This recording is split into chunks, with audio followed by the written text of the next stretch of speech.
Joined by head coach Jake Beverlin after the Beacons' 3-2 win over UMass Dartmouth. Coach, certainly a more dramatic finish than you would have liked, leading 2-0 in the second half. Can you talk about your team's resilience coming back after that red card, and finishing off a game that it looks like you were going to win easily? Yeah, I mean we haven't. I don't think we've conceded a set piece goal all year. We're sleeping on it, and they got one in there, and then we got too comfortable. It looked like a typical UMass Boston, just about to implode on themselves. Not because we were going crazy or anything, just because we weren't disciplined enough to see out the game. They came back. They took a red card, which was a red card, and then Okane put his third of the goal in, third of the game in, and we saw the game out. It was. I guess it's important to win when you're not playing your best, but I mean, truth be told, we'd been playing that way Wednesday, Thursday, and Friday in training, so I wasn't really surprised. It almost felt like a playoff game. UMass Dartmouth had a lot of fans here. Anytime these two teams play, there's a lot of physicality. There's a lot of talent on the field as well.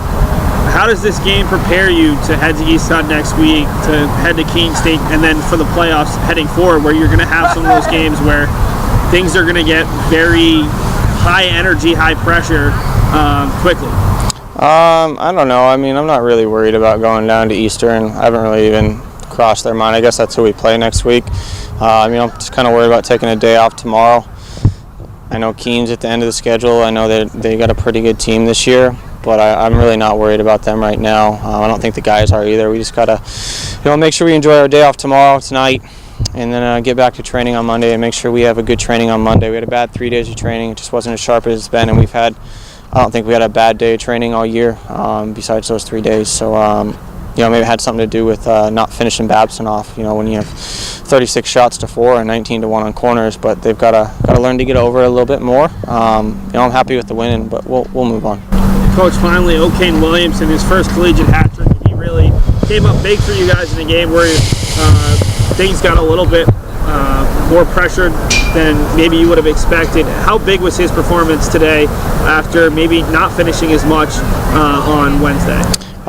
He scored 3 goals, so you can't really say anything negative about him. I can't. He came on. We didn't start him.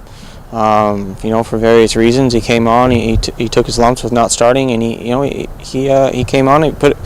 Changed the game. As soon as we put him, Edmilson Barros, Luis Tavares in the game completely changed.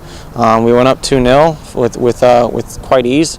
I think today they scored on. They really had the two. They said that's the 2 shots. The indirect free kick that they scored on, and then the kid Matt Vidal, he's not the best player in the conference. He's one of the best ones, and I told him before the game you can't give him a half yard of space, and I think they maybe gave him 6 inches, and he pelted a half volley or full volley, whatever it was, from about 35 out. That you just kind of tip your hat to him. And the kid's a fantastic player. So, but no, Okane did. He came on. He did what a center forward should do. He should score goals, and that's what he did. Thanks so much for your time, Coach. The Beacons a 3-2 winner. Thank you.